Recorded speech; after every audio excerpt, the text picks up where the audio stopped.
Добро вечер. Јас сум Васко Јефтов, во емисијата во Центар на Канал 5 телевизија. Вие сте на вистинското место, почитувани гледачи, бидејќи во наредните 50 на минути и вие и јас имаме право да знаеме вистината. Вечерно ќе може да проследите интервјуто со Божидар Божа Спасич, или како го нарекуваат човекот Джеймс Бонд на поранешна удба, или задолжен за елиминација на политичките противници на поранешна СФР Југославија. Божа Спасич или српски Джеймс Бонд? Има ли вистина во тоа? To je novinarska izmišljotina, nema srpskog James Bonda, ali notorna je činjenica da evo tako ponekad novinari da bi digli verovatno tiraž svojih emisija me nazovu upravo zbog moje prošlosti u kojoj sam ja radio u Saveznoj službi državne bezbednosti i borio se protiv tih terorista, tako da verovatno je to asociralo na neke operacije, akcije koje moguće da čak imaju veze i sa tim filmskim događajima iz filmova. Бевте значи агент на поранешна сојузна удба. Jeste, ja sam Ili bio jugoslovenska udba. glavni inspektor u jugoslovenskoj tajnoj policiji za borbu protiv terorista sa područja bivše Jugoslavije. Znači, od Makedonije, Srbije i svih drugih.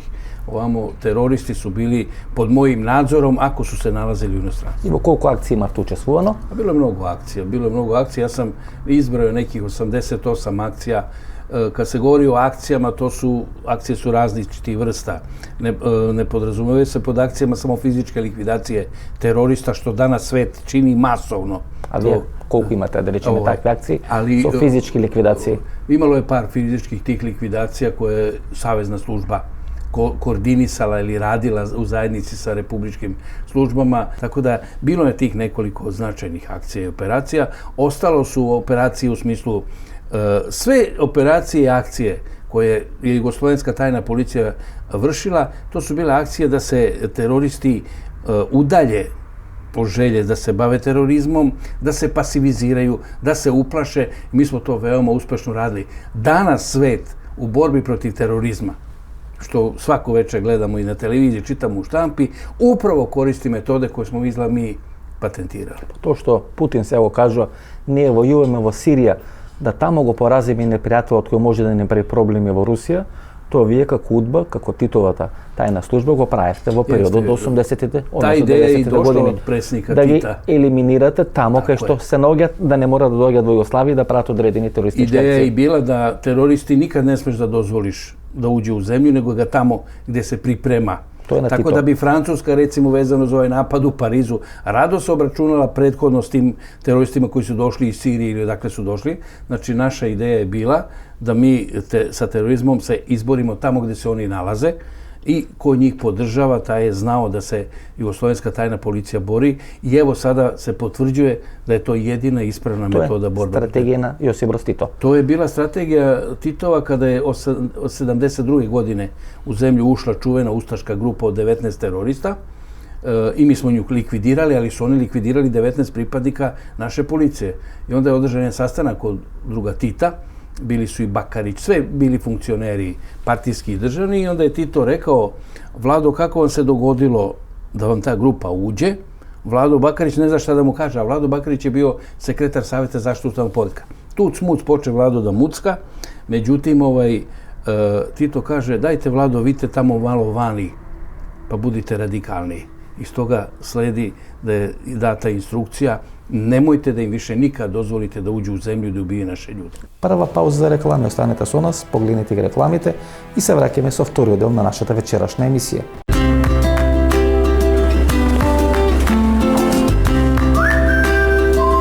Повелете, комшија.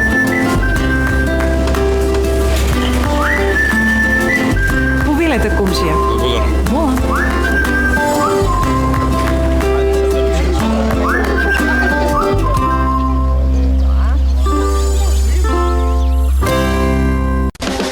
Биокрил Актив од Алкалоид е масло од антарктички крил, богато со омега-3 масни киселини во форма на фосфолипиди. Споредено со триглицеридните омега-3 масни киселини од рибиното масло, фосфолипидите од Биокрил Актив се многу поефикасно искористени во организмот.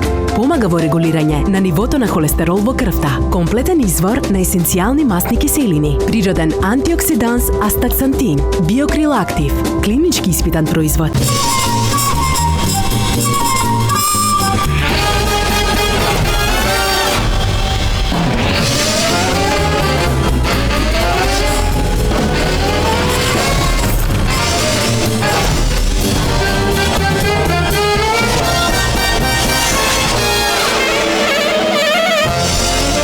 Max efikasен при различни типови болка. Од Алкалоид. Немате идеја што да купите за подарок? Се прашувате дали ќе му се допадне подарокот на оној за кого е купен? За родендени, годишнини, свадби, дипломски. Сега има сигурно решение. Картичките за подарок на Евростандард банка се вистинскиот подарок за секоја прилика. Евростандард банка. Do you feel like this? Do you really feel like this? I feel love right now. Can you feel like this? Can you really feel like this? 'Cause I can. Zinajko German Lemonade.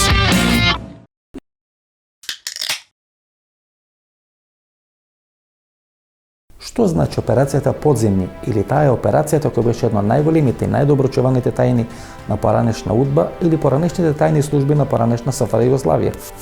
Што е операцијата Подземји или Underground? Што всушност значи таа операција? Pa operacija Podzemlje ili Underground, operacije dobijaju ime po nekim simbolima koji imaju veze sa njima. Ako recimo zovete operaciju Pismo, onda je to znak da se vi obračunate na propagandnom nekom planu sa teroristima. Ako je operacija, ne znam, Bomba, onda znači da će nešto teroristi da pukne, ali ga nećete likvidirati ili već tako dalje. Tako da je operacija Underground ili Podzemlje ima svoja neka označenja. Ona je uglavnom značila da po onome kako smo mi to zamišljali, prvo da u našim operacijama učestvuju ljudi iz podzemlja, a drugo da se teroristi upravo nalaze u podzemlju. Zato smo zvali tu operaciju Underground. Значи тоа е некаде 70-те години, кон 80-те години, значи некаде пред 40 години, 10 години пред смртта на Јосип Броз Тито или близу 10 години пред смртта на Јосип Броз Тито, сојузната УДБА влага во реализација на таа операција Подземје и вклучување на терористите, односно на овие што се така наречени криминалци од подземјето во таа борба или таа пресметка со терористите кои можат да направат одредена штета на Југославија. Po našim pravilima, mi smo različiti od recimo izraelske obaveštajne službe. Naši operativci ne idu na lice mesta. Ja jesam išao nekada, kršio ta pravila, ali uglavnom naši operativci ne idu na takva mesta i onda je donet zaključak da, s obzirom da su to baš mesta u podzemlju u kome se skupljaju teroristi, tako smo i mi angažovali to kriminalno podzemlje koje je bilo veoma patriotski raspoloženo, jer smo mi umeli da mu probudimo te emocije, je tražilo neku svoju korist iz svega toga, ili novčanu korist, ili korist da ga eventualno pomilujete od nekih izvršenja kazni koje su mu dobili, ili eventualno da mu kažete, evo ti ovaj putna isprava lažna, napravljena, država je napravila, idi tamo u inostranstvo, nemoj da te đavo nosi da ovde kradeš po Jugoslaviji. Така е, значи Аркан и цела една лепеза на луѓе од тоа подземје стана луѓе кои работат за сојузната УДБА. Arkan se tu eksponira kao jedan od jakih ljudi, međutim treba spomenuti da je on jedan od nekih 500-600 ljudi koji su kroz neki naš fokus prošli za tih 15 godina. 500-600 криминалци. Ukupno mislim toliko. Koji bi vključeni u ja znam da sam ja lično izradio oko nekih 400 putnih isprava. Računam da su i druge republike uz našu saglasnost to radile, tako da pretpostavljam da je tu negde oko 600 agenata za tih 15 godina. Treba shvatiti da 90% tih agenata su zapravo otišli tamo i ništa nisu uradili. Како и со кои методи поранешна УДБА ги регрутираше криминалците од просторот на поранешна СФР Југославија да работат за државата и да ги вршат сите тие политички елиминации и екзекуции на одредени политички противници на поранешната држава? Како ги ангажирате? Аркан е на некој начин персонификација на целиот тој процес и на целата таа операција. Дали беше добар агент? On se kasnije eksponirao, pa zato je to najpoznatiji, inače imalo je mnogo poznatih takvih agenata. Naprosto njihov pristup prema njima jeste, oni su uvek bili na ivici kriminala i nekriminala. Znači išli jednom ivicom žileta. I onda prema njima je uvek pristupala kriminalistička služba. policija, obična javna bezbednost. A mi smo uvijek i unutar javne bezbednosti imali svoje drugare, prijatelje koji bi nam rekli, ima jedan dobar. Onda se, ajde molim te zakaži mi sastanak i onda vam on napravi, recimo u hotelu jedan sastanak ili u kafani negde i ja tu nastupam kao, mogo bi ti nešto bre da uradiš za zemlju u inostranstvu, pusti ovde, šta doćeš da te hapse. Tako počinju ta angažovanje, ti razgovori s tim što je on, koga ste vi sada angažovali iz podzemlja, u nekoj obavezi i dužnosti sam osjeća da ne može sam i onda vam on dovodi i to vam ide kao one domine, duk, ruše jedan drugi i napravi se lanac, posle ne znate šta ćete sa njima koliko ih ima. Kaj koristite Arkan? Koristite li nekoj egzekuciji na Albanci, da rečemo od Makedonije ili Albanci od Kosova? Nekoj egzekuciji na odredene, ustaške Ja imigracije? neposredno nisam radio sa Arkanom, jer kad sam ja već preuzeo tu dužnost tog glavnog čifa, glavnog inspektora za te operacije, Arkan je već napravio neke ovde gluposti po Beogradu, pucao na neke policajce 100 metara odavde gde smo mi i služba je automatski se sklanja od takvi. I završi s njim račune, sve što je imalo. Ako smo ti nešto dužni, ako nismo dužni, da završimo. Tako da ja nisam učestvovao u operacijama u kojima je učestvovao Arkan. On je do 82. godine, odgovorno tvrdim, učestvovao u tim operacijama i likvidacijama. Ono što je interesantno kod njega i kod još nekih tih pripadnika podzemlja jeste što su sebi pridodavali i značaj učešća u nekim operacijama koje možda nisu učestvovali, ali ima svoj imidž, ime i ko njemu sve da kaže i svi su verovali. Tako da kad je ubijen, evo taj koga spominjemo, Stjepan Đureković, 83. godine, vi ste mogli da nađete u Bosni, u Hrvatskoj, u Makedoniji, u Srbiji ljude koji će da vam potvrde da su oni ubili Đureković. To je tada bilo moderno. To беше moderno. Je. Dobro, беше добар екзекутор Аркан? Da, bio je najbolji. Најдобар, а? Najbolji. Кои од тие атентати за политичка и физичка елиминација на Јосип Брз Тито може да се сметат како најсериозни и колка е нивната бројка? Имав интервју пред некаде 10-15 години со Никола Каваја, еден од атентаторите на Јосип Брз Тито. Контакт за тој интервју, а заедно и со вас, ние бевме кај Каваја, разговаравме 2 или 3 сати претходно и други ден го снимавме тој интервју. Значи, ми бевте врска со Никола Каваја. Многу ги испитувавте тие работи, ги знаете сите тие детали на овие тајни служби, посебно на УДБА, на КОС или на југославенските тајни служби. Имате напишано барем едно 10 книги на таа тема. Сите овие фелтони што ги гледаме по бивши југославенските простори, кои се во дневните вестници, се препишени од вашата книга. Колку атентати има над Јосип Брз Тито и колку атентати се спречени да не биде екзекутиран маршалот Јосип Брз Тито? Озбиljnih атентата сериозни и правих атентата су била само 3.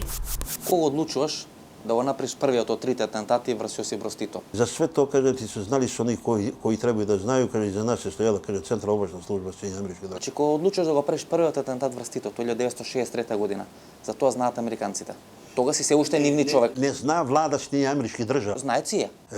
Знају агенти ЦИА кои се радили со мном.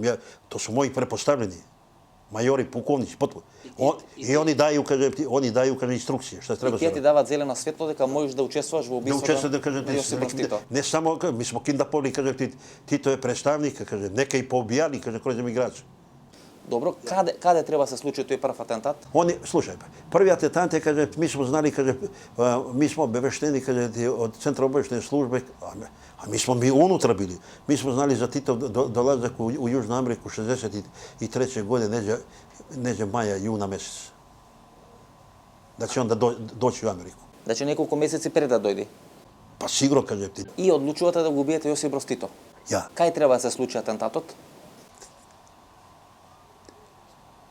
Треба, каже ти, ми смо добили инструкции, пребачени били Сејединените амерички држави преко, кажем ти, из Мексика, из Тексас, заправо преко Рио Гранде, Алпаса, Тексас, поишли смо по све нормално, Рио Гранде, отишли смо по туѓим именима, каже ти, у Бразилију да се убие Тито. Не на територија Сејединените амерички држави. Значи 63 година. Ти како теренец, соработник на ЦИА, добивате информација дека Јосип Брз Тито ќе има 2-месечна турнеја по земјите прво на Јужна Америка, Два и по месец. подоцна и на Северна Америка. Тие податоци на четевите ги дават од ЦИА. Да. И вие одлучувате дека треба да се ликвидира Јосип Брз Тито. Да. и од на територија Јужна Америка. Значи да не биде на територија на Америка. Не, се. Туку на територијата на Јужна Америка. И вие се префрлате како група тројца членови на територија на Јужна Америка. Како оди целиот тој пат? Можеш ли да ни го објасниш? Па јас сам вам казав, ми се пребацуваме, кажете, ми сме имали свој, кажете, лажни документи. Кои ви ги дава ЦИА? Па јас се правил документи. Се има неки пут, ако ми е требало, кажете, 10-15 пасош. И како доаѓате во Јужна Америка? Ми сме дошли, каже, прешли, каже, ти Алпасо, јас съм прешao во Алпасо као амерички војник. Сам био млад, каже, прешao сам легално. Значи, од Тексас во Мексико како Прешao, како каже, американски војник? Амерички војник. Кај сам био се таму, каже, са мои пријатели, мои двојца се прешли као новинари. Двојцата? Као новинари. Са не е важна имена, каже, ти луѓи се, каже, ти еден још живи. И од таму, значи, преминута подоцна во Бразил? Каже, кога сам прешao тамо, кажете, веќе каже, ја не сам више Никола Каваја, него сам, кажем ти, Адолф Милер. Тоа ти беше името тајно? Па тоа име. И не знам колико се има тајни имена, каже, тоа ми е било име исто, кажем ти, у Леги странац, Адолф Милер. И долазим у Јужна Америка, долазим у Бразилiju. Тамо веќе, каже, мене чекају људи таму. Nikola Kava je bio obučen kao katolički sveštenik. Ja sam bio obučen kao neka vrsta fotografa. Nosio sam kameru, i kameru u kojoj je bio pištolj montiran u samoj kameri. A Kašiković je tipično delovao kao neka vrsta novinara. И како го планирате целиот тој атентат? Како ја планирате операцијата? Пошто наш тројца. Јас се тамо, каже, појавljivao, каже, као свештеник. Значи ти си во свештеничка облика тамо? Облика, униформу свештеник и пасош свештеник, бре. Ови су били, каже, као новинари, муви камера има, али у муви камера има, каже, пиштоль. Значи пиштолот е во камерата? Па да, 357. Ние сам ја има камера, јас сам има, кажем ти, као свештеник, само пиштоль 45 Colt. Ови су имали, кажем ти, у камерама, кажем ти. Ali Tito nije se pojavljivao niže, kažem, gdje je bila masa naroda. Znači, on ne se peva kao što ima mnogo ljudi, kao što vi možete da ga ubijete? Pa da.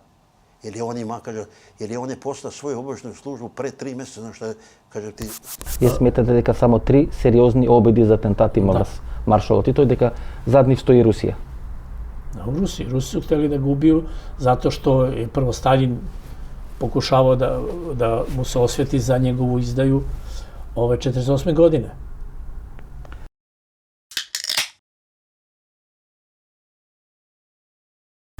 Последното интервју го имаме 2010 година. Тогаш избива таа голема афера во Македонија со Мама, Војко, Ибар и Стрелец, 4 клучни играчи на ова најмокна албанска политичка партија во Македонија. Вие потврдувате веродостојноста на тие искази, на таа афера. И така како бомба експлодираше во македонската јавност. Бевте вклучени во таа борба, условно речено, со таа албанска емиграција. Една приказна која јас сум ја слушал во разговори со вас како вие учествувате во елиминацијата на Енвар Шатри, Хадри и Халитај. Халитај беше до неодамна потпредседател на Косовското собрание. Останува запишена во учебниците не само по начинот на кој е изведена, туку по одредени пикантности кои е проследена целата таа акција. Како е реализирана таа акција, например, за елиминација на оваа група, едните во Швајцарија, другите во Брисел? Pa ono što je posebno interesantno jeste da kada je započeta ta prva bomba u Makedoniji oko Alija Ahmetija i njegovog Ujke i ostalih iz te grupacije, zapravo se radilo o tome da smo mi imali određena saznanja da će procuriti informacije da su oni bili saradnici UDBE. Znači imate informacije дека Tako je, znači neko će da pusti u Makedoniji, kao što je ovo pušteno oko prisluškivanja, mi smo imali informacije da će neko da pusti informacije da Ali Ahmeti i njegov Ujka, Džaferi i ostali, da su oni bili agenti UDBE i mi smo smatrali da je to opasnost, ali onda smo rešili da objasnimo ljudima da oni njih ne treba da osuđuju zato što su se oni zdušno borili za Jugoslaviju. Ovija, četvorica. Jeste. I neki Stem, Gzem, ja... Gzebo Sreni, tako je, svi oni. Ali Ahmeti puno ima tu koji se još... Vujko, Fazli, Viliju. Je, tu se mnogo više i ne spominje, pravo da vam kažem, nego teško se setiti imena. Ali Ahmeti se veli, ja sam čovjek od koje porazi i rasturi Jugoslavija. A vi vidite Ali Ahmeta, čovjek koji se borao za Jugoslaviju. To možda zasmejava tamo makedonsku publiku, vjerojatno mu niko ni ne veruje, ali dobro, jednostavno, kad smo shvatili to, mi smo se ovdje napravili jedan plan da mi njih odbranimo po pitanju Jugoslavije. To je bilo najpoštenije. Kažemo, ljudi, pa oni nisu krivi što su radili za nas, oni su branili zemlju. Želi smo da dokažemo da oni sad brane i tamo interese svog naroda, kao što su branili Jugoslaviju.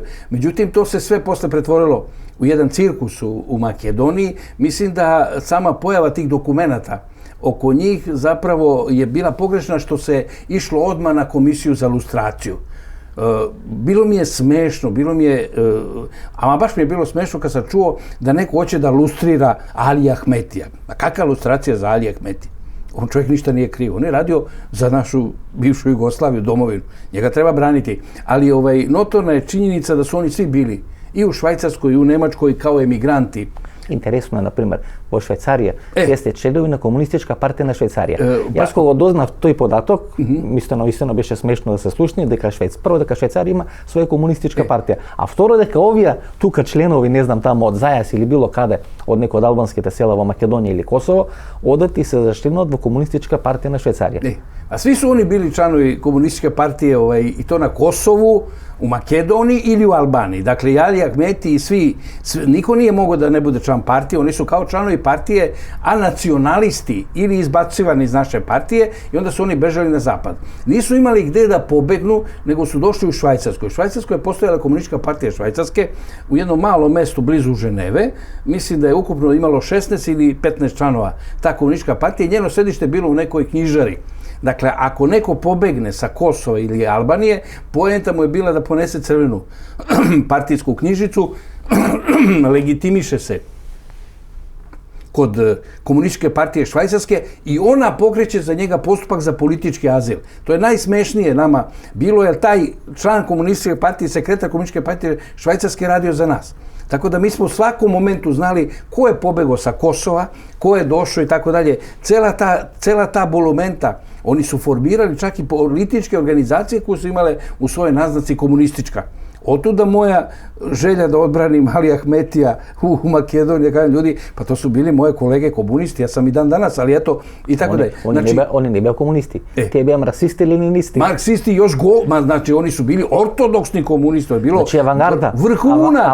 Vrhunac i mi su jednog dana rešili da, s obzirom da se izmenio neki vlasnik te knjižare i zamenjena komunistička partija Švajcarske, mi smo rešili da tu upalimo tu njegovu knjižaru, tu su svi dolazili, i Ahmeti, i Džafer Šatri sa Kosova, ma ko nije dolazio, i Emin Fazlija iz Njemačke, nema šanse, mi smo sve znali. Ovaj što je bio predsjednik parlamenta u Makedoniji i posle šef njihove obaveštajne službe, Džavid Haljitaj, valjda. Na Kosovo. Na Kosovo. Džavid Haljitaj, on nije izlazio, on je imao komunistički pečat kod sebe i tako dalje. Oni su na bazi toga dobijali, jesu kao komunisti i onda smo rešili mi da upalimo tu. Međutim, ja mu ga znao, štedeli smo verovatno na nekom satu, pa umjesto pravi sat stavili neki običan plastičan. Moji momci su ušli u tu knjižaru i pored dela Marsa i Engelsa ubacili, jer smo mi na komunističku knjigu napravili bombu, nije to bila bomba nego sredstvo za paljenje, i ubacili su je, kažu da je bilo jako teško, jer ona je svo vreme gledao šta oni rade, oni su mumlali i tako dalje. I svo vreme smo čekali da se to upali. Nema, ajde ništa, propala akcija. Međutim, jednog dana on je čistio te knjige i vidi da ima knjigu koja ne duži u ovome i kad je otvorio, to se nastupio veliki cirkus i oni su svo vreme sumnjali da zapravo nije iza toga UDBA, kako se to zove tamo, nego da su iza toga stajale suparničke grupe unutar te šiptarske populacije. I vi znači sakate u knjigata na Karl Marx, da im stavite mala bomba koja će napravi požar v ta knjižara. To je bilo malo praha koji 8 sekundi izbacuje neki plamen i ta bi knjižara i sedište komunističke partije otišlo do đavola. Međutim, nije. Posle smo mi to razbucali na drugi način, ali je notorna činjenica da je kompletna emigracija šiptarska sa albanska, to je sa Kosova ili iz zapadne Makedonije zapravo prolazila kroz taj komunistički filter i ulazila na zapad. Tako da, to je bilo interesantno. Operacija Šatri, Haljitaj i Hadri. Един од нив е елиминиран, другиот останат живи. Ја спроведувате вие преку сојузната удба, ангажирате одредена група на криминалци, ги праќате преку Италија, меѓутоа ајде ја да не говорам, вие да ја раскажете таа приказна, пошто е интересна за нашите To sam гледачи. prvi put ja govorio, pošto sad prolazi taj rok vremena, može o tome da se govori. Dakle, u Beograd je došao tadašnji šef Kosovske službe državne bezbednosti Seljim Brošaj. A bio je jedan divan čovjek, misli da su ga ubili čim su došli na Kosovo, zlikovci, Tači i ostali, i ubili su ga. Seljim Brošaj je bio fantastičan policajac, jugoslovenski orijentisan i tako dalje. Mi smo seli ovde u jedan restoran na Splavu. Dakle, govorimo o akciji koje imam svedoke i tako dalje. I on je rekao, Božo, da ti kaže nešto, kaži samo koliko treba para, vi morate, kaže, nešto da učinite, na Kosovu mu je veliki pritisak od napolja.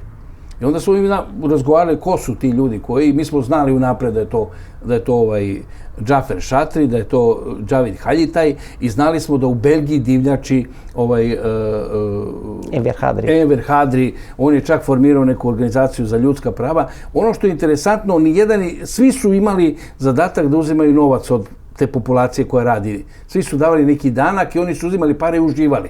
To je isto danas, da odmah napravim sa punom odgovornošću, vam kažem, da od nekih albanskih sadašnjih funkcionera u Makedoniji zapadnoj, deca žive u Beču, u luksuznim stanovima od 600 kvadrata i imaju viza ili druge elektronske kartice zlatne koje mogu da koriste po 3-4 hiljade evra dnevno. To narod tamo ne zna, ali evo da mu kažem da su tako živeli i ova 3 imigranta, kao što sada žive decu, oni su svoju decu iz Zapadne Makedonije slonili po Zapadnoj Evropi, uglavnom u Beču žive.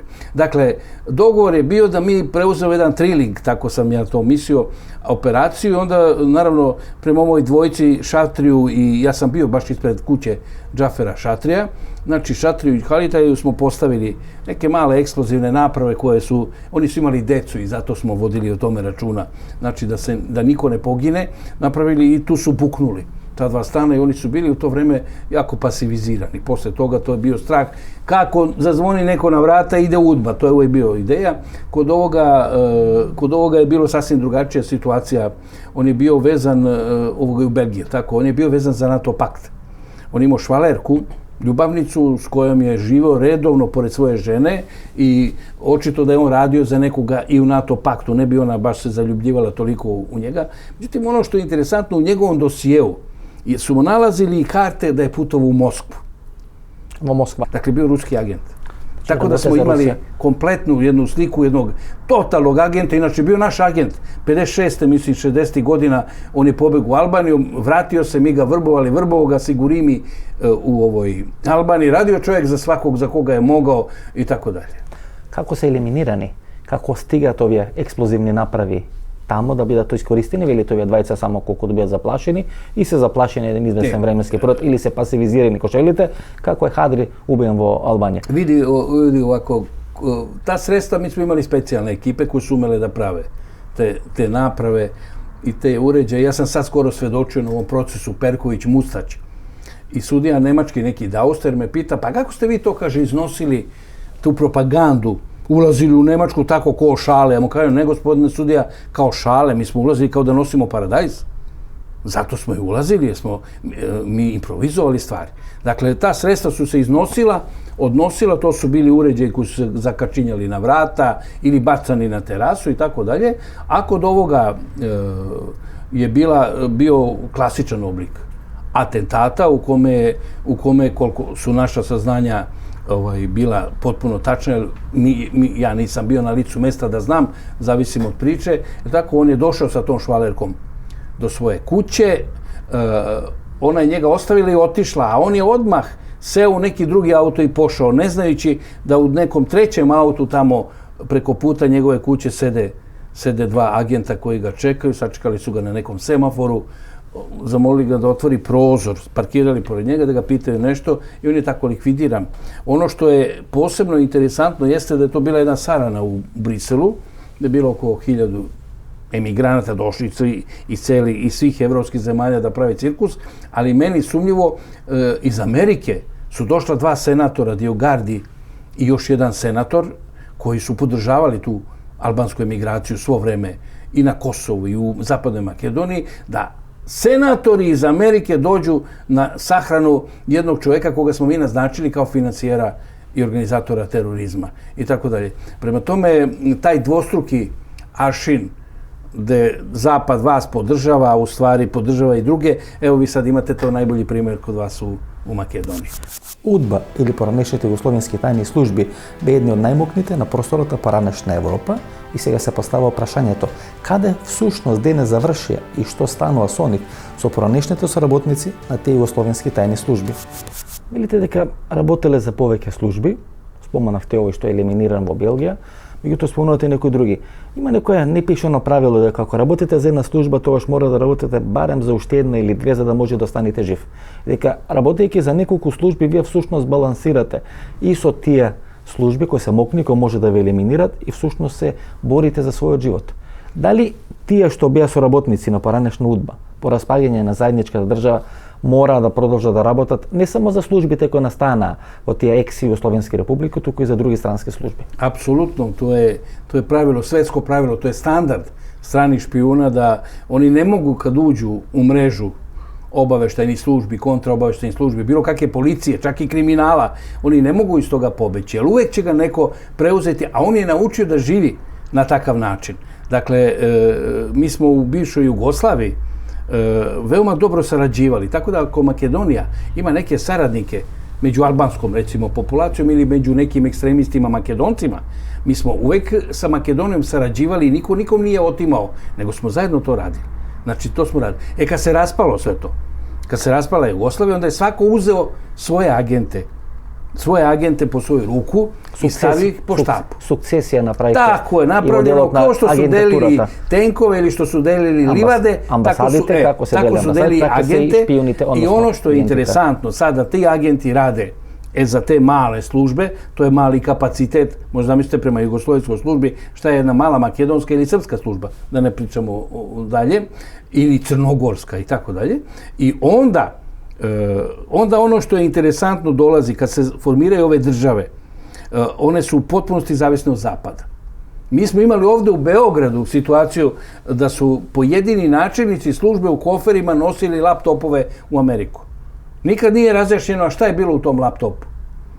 Mi možemo znati šta je bilo, šta je Amerikance interesovalo. Nije njih u to vreme interesovalo ko je radio za UDBU ovde u Beogradu. Njih su zanimali da li je jugoslovenska tajna policija imala veze među ekstremistima na Bliskom istoku. To je njih najviše zanimalo, ali su otišli podaci o tim ljudima i zato su ti ljudi, znači bivši agenti koji su sada separatno u svakoj svojoj dvorištu, sada su ti agenti zapravo i slugani stranih obaveštajnih službi i vi dobijate zapravo, ja mislim da nema jednog agenta, nego uvek postoje sada dvojne igre i dvojni agenti. Pitanje je sad koja je služba više plati ili su pametni, sada valjda naplaćuju mnogo više. Mi nismo plaćali, mi smo ih pozivali na patriotizam, ali sad mora se plati, kako da ga zove na patriotizam, država koja se raspada. Секој сум си го поставал прашањето, почитани гледачи, зошто поранешна UDBA, Тито и Титова Југославија никогаш директно не тргна на политичка и физичка елиминација на Ванчо Михајлов, иако цело време знае дека повеќе од 50 години тој се крие и живее во екзил во Рим во Италија. Секојаш ме интересирало, зошто сојузната UDBA никогаш нема направено атентат врз Ванчо Михајлов. Живее некаде 40-50 години во екзил во Рим, сите знаете каде е. Бугарската држава во еден временски период се дистанцира од него, не сака да има комуникација, дури во време на Људмила Живкова, ќерката на Тодор Живков, прават одредени стратегии како Ванчо Михајлов да го вратат повторно да биде близок до бугарска држава, меѓутоа сојузната UDBA никогаш, ама баш никогаш нема пробано да го елиминира Ванчо Михајлов, а можевте кога сакате. Зошто никогаш не удривте на Ванчо Михајлов? Nije to nikad nije bio ni u planu ta operacija. Зошто? Nije bilo u planu ta operacija.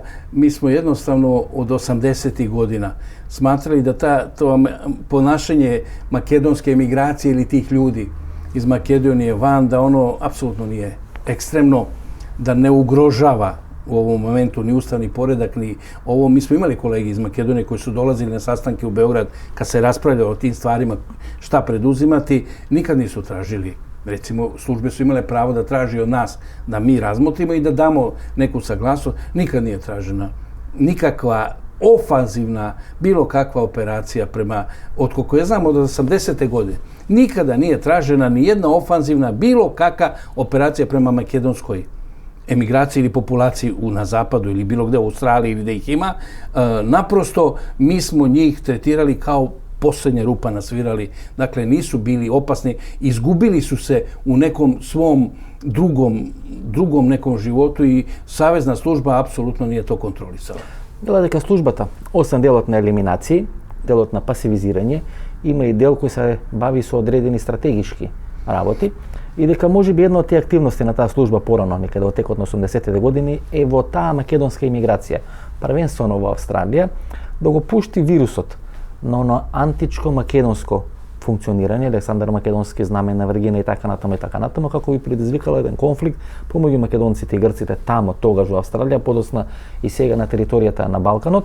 И тоа прашање всушност да држи Македонија долго време изолирана и надвор од овие евроатлантски структури. Дали беше проект на службите всушност вирусот на Александар Македонски да го пушти меѓу македонската имиграција, а подосна тоа да биде како одредена државна стратегија инсталирана во рамки на Република Македонија? Ne, nije. Mi smo primetili da je, recimo, tu taj makedonski populaciju na zapadu ili u Australiji više kontrolisala bugarska obaveštajna služba i grčka obaveštajna služba. Oni su se uvijek plašili makedonskog tog pokreta, spominjanja Aleksandra Makedonskog i iz tih razloga vi sada imate taj problem oko Makedonije. I sa imenom imate problem oko atlantskih integracija, ulaska u NATO, to će biti sve će to biti veliki problemi. Upravo zato što mislim da je to bila greška jugoslovenske službe. Naprosto mi smo se mnogo više bili orijentisali na ustaške i albanske te teroriste, a ovdje nismo čak ni strategijski gledali, a služba ko služba u to vreme makedonska služba je više gledala unutrašnjeg neprijatelja, pod navodnicima, ko šta kaže, kako šta kaže, da li neko radi za Bugare, da li neko radi za Grke, za Albance i tako dalje. Tako da te strategijske stvari od strane službe nije naša služba bila toliko moćna koliko se to misli. Значи смета дека грчките и бугарските служби имаат многу повеќе влијание врз македонската катастрофа. Па kad bi oni otvorili arhive, Bugari i Grci, na Makedonija stalno vrši pritisak da se otvore arhive jugoslovenske tajne policije, da oni vide šta je tu i kako je. Kad bi oni tražili od Bugara i od Grka da otvore te arhive, šta se sve radilo tu, to bi bila neka 4., 5. bomba, kako vi to u Makedoniji rado nazivate neke skandale, tako bomba bi bila neviđena, jer je još aktivnih ljudi, ja mislim da je sada su te službe mnogo prisutne u Makedoniji. Марко Лопушина е човекот кој најдобро го позна работењето на поранешна УДБА и поранешните југословенски тајни служби и тој има она категорична изјава и теза дека всушност УДБА на своето време била едно од најдобро организираните терористички организации на просторот на Европа. Велите дека таа УДБА била најголема терористичка организација на своето време. To je jedna vaša teza koja kažuvate. Pa jeste, nažalost ona je bila najveća teroristička organizacija prema sopstvenom jugoslovenskom narodu. I to беше mašinerija. Ta UDBA, znači ta OZNA ili tije tajne strukture. Ali ona je imala centralu u Beogradu, ali ona je imala jake svoje centrale i u svojim republikama. Jer da se podsjetimo, prvo je UDBA osnovana u Sloveniji, pa u Zagrebu, pa tek posle na Visu je osnovana Srpska. Postoje čovek koji ima tajno ime Tarzan i taj je prvi u Sloveniji ubijao u ime komunističke partije. U ime na UDBA. Koliko ubistva ima u ime na UDBA? Pa 178 sam ja ličnosti zabeležio koje su ubijene od strane plaćenika po naređenju službe državne bezbednosti. 178? 178, od toga su većinom Hrvati i odmah do njih Srbi. Како поранешна УДБА го контролираше шверцот со цигари и со дрога на просторот на поранешна СФР Југославија и како беа користени тие црни пари кои УДБА ги печалеше и ги заработуваше од шверцот или таа недозволена трговија со цигари и со дрога. Вела дека шверцот, посебно со цигари, а многу помалку и шверцот со дрога, секој службите го остават на одредени пријателски криминални групи и на тој начин се прават тие црни пари од кои подоцна се финансираат службите. Во рамки на поранешна СФР Југославија се знаеше дека дел од сојузните служби, дел републичките служби, посебно хрватската служба, се задолжени за тој шверц со цигари, дел од службите беа задолжени за тој шверц со дрога, иако во тој период и не беше голема продажбата на дрога, меѓутоа како транзитна земја Југославија секогаш беше на таа рута кој го носеше хероинот, не знам, од територијата на Афганистан до територијата на Западна Европа. Дали службите има операции, има стратегија, на тој начин ајде да речеме пријателски и сојузнички да ги поделат тие бизниси на пријателски криминални структури. Kad se reče o drogi, sa punom odgovornošću možemo tvrditi, ja bar to znam jer sam se bavio operativnim tim radom, naše službe se nisu bavile drogom uopšte. Naše službe, i mora se priznati, to je vreme u kome još droga nije postala neko glavno sredstvo za trgovinu. Ona počinje tamo negde od 90. godina da bude i sa pojavom Escobara i tako da ima čak informacije da su neki pripadnici ove službi išli kod Escobara u Kolumbiju i tako dalje, ali je notorna činjenica da smo uletali u šverc cigareta, posebno onaj šverc cigareta koji je išao iz Italije putem Jadranskog mora i preko luke Solun, preko Grčke, preko Makedonije, i da smo mi skupljali te cigarete i ja znam da je služba deo tih cigareta plasirala, prodavala i od toga stvarala svoj takozvani crni fond. Znači, deo tog novca je išao u državni budžet, ali deo novca se vraćao službi da ima plaćanje, nabavku nove tehnike, opreme ili za plaćanje specijalnih operacija. Prema tome, ima strategija. Svaka zemlja ima strategiju da s tim sad strategijskim, vi se sećate da je ovde u Srbiji negde 2000. godine pronađeno ogromna količina heroina u nekoj kasi, u nekoj banci, komercijalnoj banci, a da je zapravo to bila droga koju je služba tamo pohranila, srpska.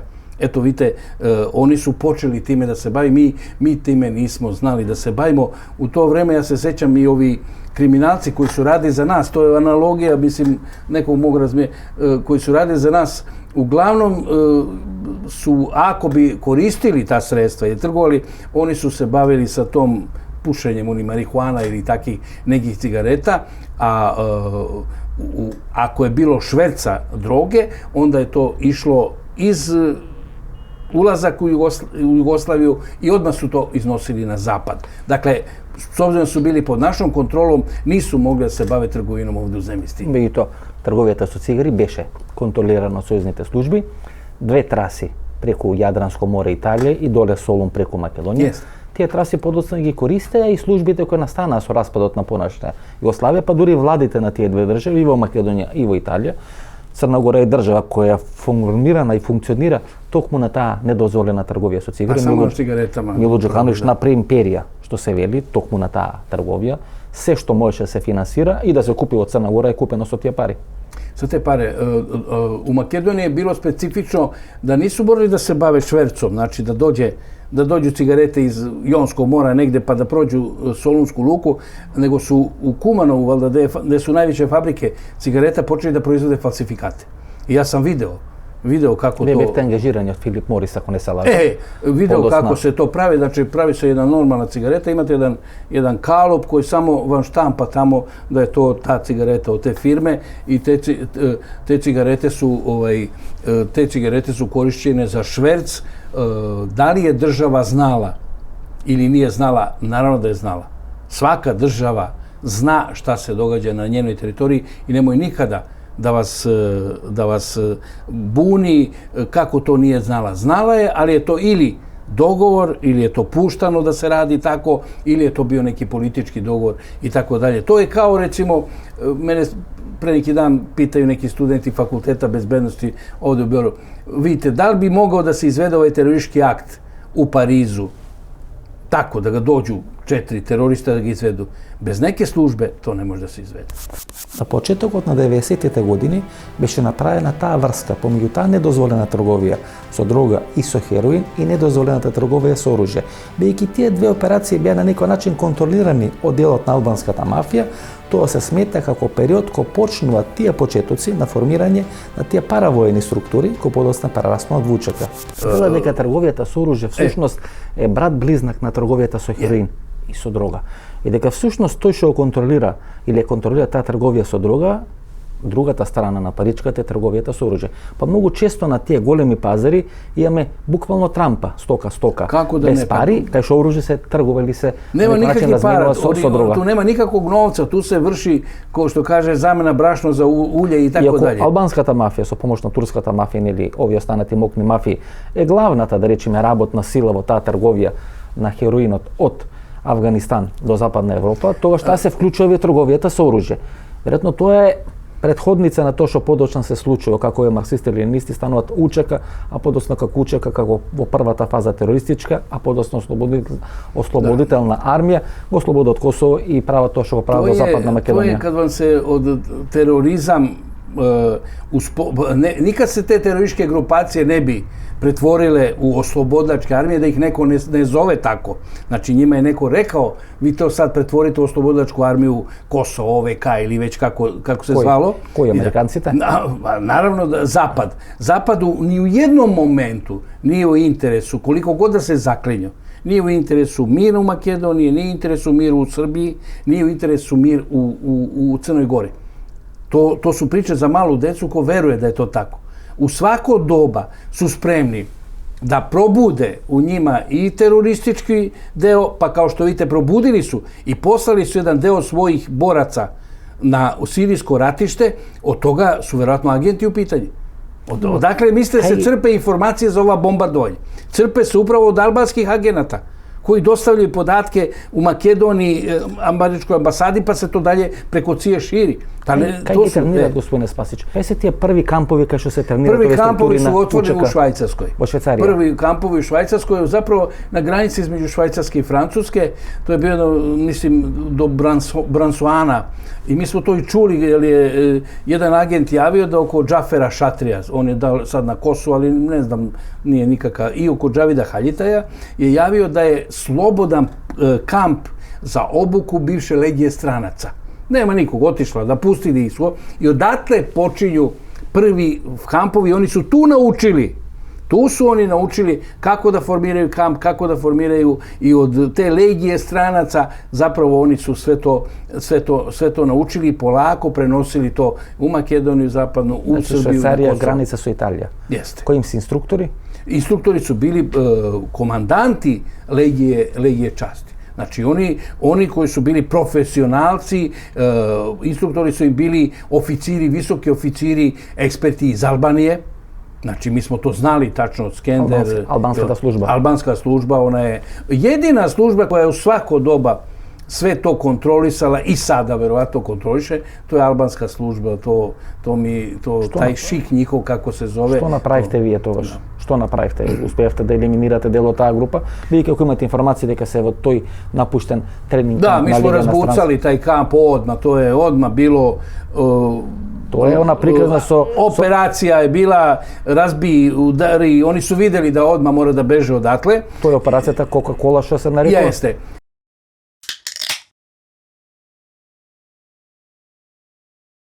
Како руските тајни служби со помош на албанската имиграција и со помош на усташите работа на процесот на растурање на поранешна СФР Југославија. Мене ми е нормално американците, германците да работат со ова албанска имиграција, да ја формираат УЧК, односно таа ослободителна армија на Косово, а подоцна и во Република Македонија.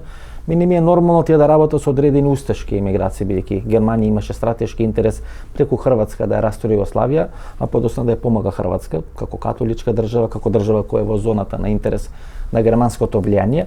И то немам логика како русите беа инфилтрирани во сите тие структури.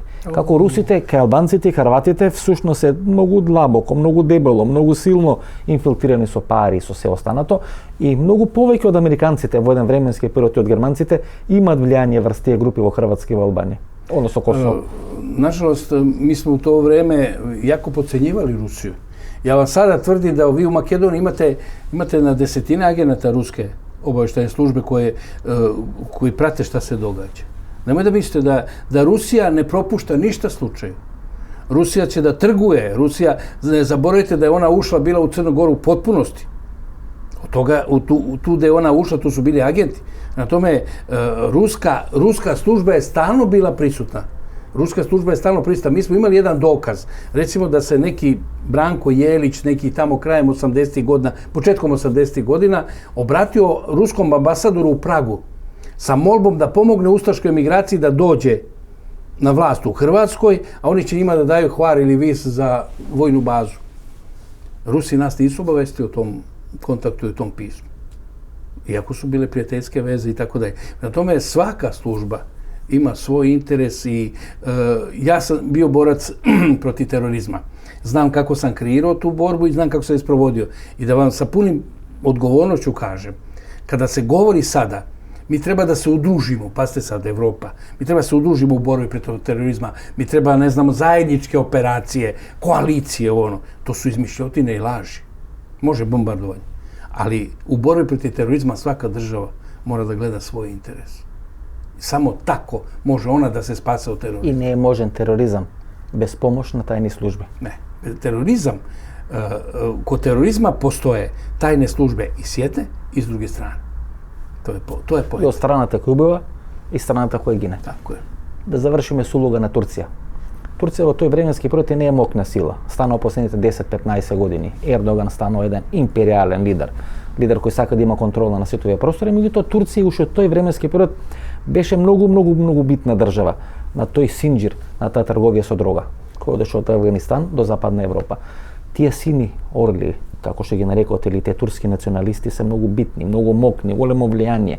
Учествуваат сега и во Сирија, во тоа што се случува таму и така натаму. Ono što je interesantno, Turska je ušla na Balkan, da kažemo taj od Makedonije pa zelenom transverzalom Zetrom, ušla na Balkan zapravo po zahtevu Irana, kada je bio Homeini. Na Iran. Iran. Iranska služba je trebala to da napravi tu transverzalu, da ima ona od Turske. Sad, iranska služba se počela baviti svojim velikim problemima i ona imala svoje revolucije i kontrarevolucije i hodže i ovo i ono. Tako da Turska je eventualno iskoristila to što je stvorila iranska služba. Alija Izetbegović i ostali iz grupe Alija Izetbegović koje smo mi sudili 80. godina, oni nisu ušli u Tursku, oni su išli u Iran. Znači se delo od iranskата služba. Sve delo iranske službe koja je imala za cilj da napravi transverzalu daleki istok Evropa, da bude ta muslimanska reka, kako oni to kažu, radikalna i da oni to polako preuzimaju ili već šta će da rade, ali je Turska uletela, jer je Iran otpao iz te igre, ima drugih svojih obaveza, tako da je Turska sada najmoćnija na toj zelenoj transverzali. Vi vidite kada recimo turski neki, kogod da dođe u Tursku, iz Turske u Bosni, da tamo je samo klanjanje veličini i svemu drugome turskom, tamo se samo te pesme pevaju i tako dalje, nema ja ništa protiv toga, ali je interesantno da se turska služba infiltrira i na Sandžak i da je turska služba prisutna i na Kosovu i tekako i u Makedoniji. Ja sam imao sastanak ovde s jednim američkim agentom. Razgovarali smo povodom nečeg drugog privatnog posla, neko je nekoga tu tužio i pre 5 godina, ako ne i više, Boga bi. On meni kaže, slušajte vi Spasiću da nešto ja kažem, ovo kaže što se vama događa na Kosovu, to nema veze sa onim što će se vama događati u Sandžaku. To je bilo 7 godina. I dan danas se to što je on rekao nije dogodilo na Sandžaku, ali se događa polako. Sandžak vam je zelena transverzala, Sandžak postaje zona u kojoj Turska zapravo vlada kako god hoće i šta hoće. Sandžak često puta dele na crnogorski i srpski deo i Amerikanci verovatno kao rezervnu varijantu imaju ili kao prvu varijantu taj Sandžak. Ako vam se tu nameste i još jedna separatna neka pokušaj autonomije i svega toga, onda je ceo taj jug Balkana odsečen od sveta. Тука некаде е крајот на нашата вечерашна емисија. Погледнете ги рекламите и подоцна се враќаме да одјавиме емисијата.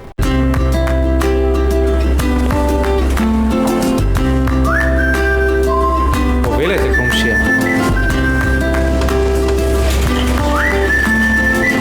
Повелете, комшија. Волам.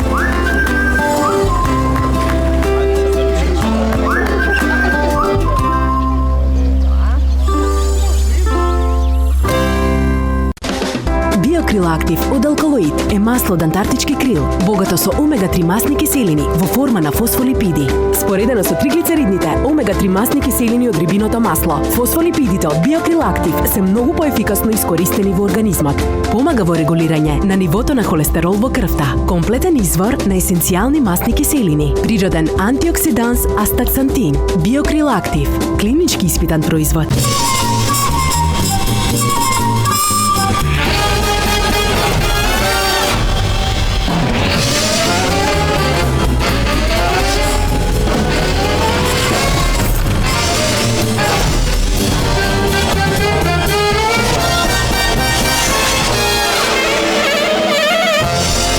Блокмакс ефикасен при различни типови болка.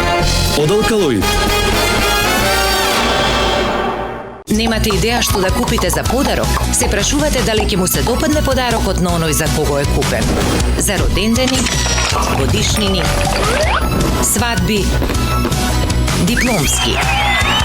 Сега има сигурно решение. Картичките за подарок на Евростандард банка се вистинскиот подарок за секоја прилика. Евростандард банка. Do you feel like this? Do you really feel like this? Oh, I feel love right now. Can you feel like this?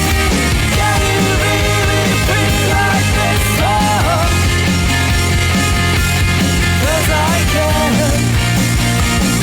Vinajko German Lemonade.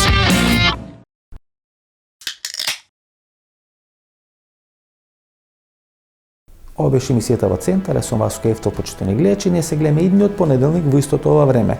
Пријатно вечер Македонијо, каде и да си.